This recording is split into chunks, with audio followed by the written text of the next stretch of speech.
அதே போன்று கடந்த ஆட்சி காலத்தில் எடப்பாடி பழனிசாமி அவர்கள் கிராமப்புற மாணவர்கள், ஏழை மாணவர்கள், அரசு பள்ளிக்கூடத்தில் படிக்கின்ற மாணவர்களுக்கு 7.5 விழுக்காடு இடஒதுக்கீட்டை வழங்கினார். இதனால் அரசு பள்ளிக்கூடம் படித்த மாணவர்கள் எல்லாம் மருத்துவர்களாக, பொறியாளர்களாக என்று படித்துக் கொண்டிருக்கிறார்கள். இதே எடப்பாடி பழனிசாமி அவர்கள் கடந்த ஆட்சி காலத்தில் வன்னியர்களுக்கு 10.5 விழுக்காடு இடஒதுக்கீட்டை வழங்கினார். அதை தெரிந்தது திமுகவும் இந்த மு.க. ஸ்டாலின் அவர்களும். இது என்னால மறக்க முடியாது, மன்னிக்க முடியாது. இது மிகப்பெரிய துரோகம். திமுக செய்த மிகப்பெரிய துரோகம். இது கொடுத்தது எடப்பாடி பழனிசாமி அவர்கள், கெடுத்தது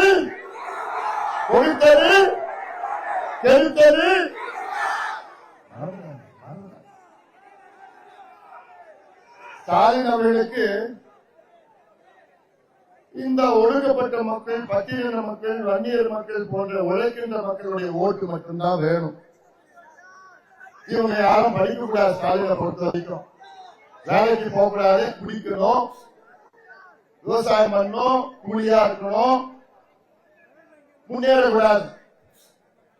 10,000 பெண்கள் இந்த மாவட்டத்தில், 10,000 பெண்கள் திருப்பூர், கோயம்புத்தூர்ல போய் பனியன் கம்பெனியில வேலை செய்யறாங்க. ஏன்? இங்க தொழிற்சாலை கிடையாது, இங்க தொழில் இல்லை. 1 லட்சம் இளைஞர்கள் இந்த மாவட்டத்தில் இருந்து வெளியேறி பெங்களூர்ல வேலை செய்யறான், கேரளாவில் வேலை செய்யறான், பனியன் கம்பெனியில் வேலை செய்யறான், கோயம்புத்தூர்ல வேலை செய்யறான். ஏன்? தொழில் இல்லை, வேலை இல்லை. இதை ஒரு பொழுதும் அனுமதிக்க கூடாது. இந்த மாவட்டம் எப்பேற்பட்ட மாவட்டம்? அரியலூர் மாவட்டம் சோழர்கள், நம் முன்னோர்கள் ஆண்ட மண் இந்த மண். சோழர்கள் காலத்தில் செழுமையா இருந்த மாவட்டம். 1000 ஆண்டுகளுக்கு முன்பு இந்த மாவட்டம் முப்போதும் விளைஞ்ச மாவட்டம். முப்போதும் விளைஞ்ச இந்த மண் இன்னைக்கு பாலைவனமாக, குடிப்பதற்கு கூட தண்ணீர் இல்லாத ஒரு மண்ணாக மாற்றிருக்கிறது. இதெல்லாம் மாற்ற வேண்டும் என்று 2022 அக்டோபர் மாதம் 30, 31, 2 நாட்கள் இந்த மண்ணுக்கு வந்து நம்முடைய சோழர் அரியலூர் பாசன திட்டம் வேண்டும் என்று 2 நாள் நடைபயணம் மேற்கொண்டேன். சோழர்கள் காலத்தில் இருந்த நிலை மீண்டும் வர வேண்டும் என்ற எண்ணம்.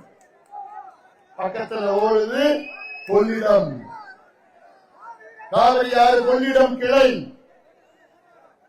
இந்த கொள்ளிடத்தில் இருந்து சோழர் காலத்தில் தண்ணீரை வரவழைத்து அதை இத்தனை ஏரியிலும் நிரப்பி மிக செழுமையாக, பெருமையாக வாழ்ந்த மக்கள் இந்த மண்ணின் மக்கள்.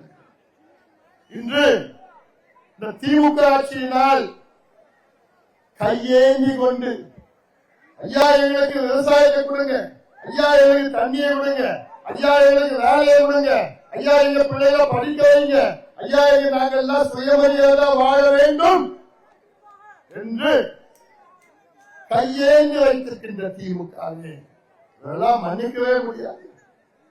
சோழர் பாசன திட்டம்னா என்ன? அரியலூர் சோழர் பாசன திட்டம்னா என்ன? கொள்ளிடத்துல போற தண்ணிய போன வருஷம் மட்டும் கொள்ளிடத்துல 150 TMC தண்ணி கடல்ல போச்சு. 150 TMC. ஒரு TMCனா 1000 மில்லியன் கியூபிக் ஃபீட். இதுல இந்த கொள்ளிடத்துல அங்க இருந்து இந்த அரியலூர் திட்டத்துக்கு 3 TMC தான் தேவைப்படும். 3 TMC தண்ணிய கொள்ளிடத்திலிருந்து இந்த பகுதியில் இருக்கிற ஏரியில திருப்பி விட்டுட்டா சோழர்கள் வாழ்ந்த அந்த காலத்தில் போன்று இங்கே உங்களுக்கு குடிநீர் தீரும், விவசாயம் செழிக்கும், பொருளாதாரம் முன்னேறும், உணவு பாதுகாப்பு வரும், நீங்க எல்லாம் சுயமரியாதையுடன் மான மரியாதையுடன் நீங்க எல்லாம் வாழணும். ஆனா திமுகவுக்கு நீங்க எல்லாம் மான மரியாதையோடு வாழக்கூடாது. நீங்க எல்லாம் ஓட்டு வங்கி, நீங்க எல்லாம் ஓட்டு பேங்க், உங்களெல்லாம் தேர்தல் நேரத்தில் மட்டும்தான் உங்களை பயன்படுத்துவாங்க. திமுக சூழ்ச்சி.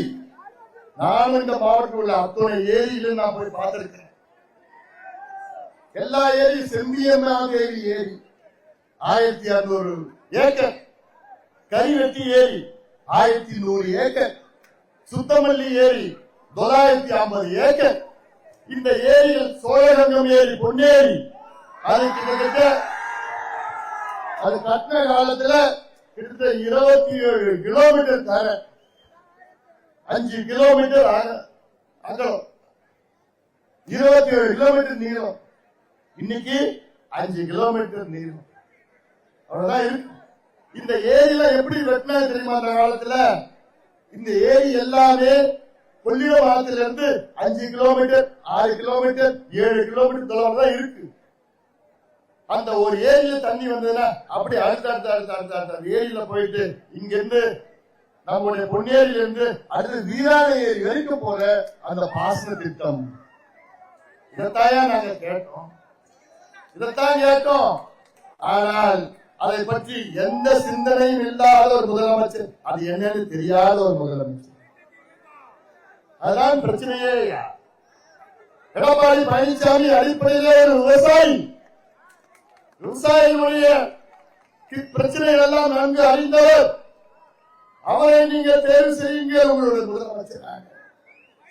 அவசியமானது.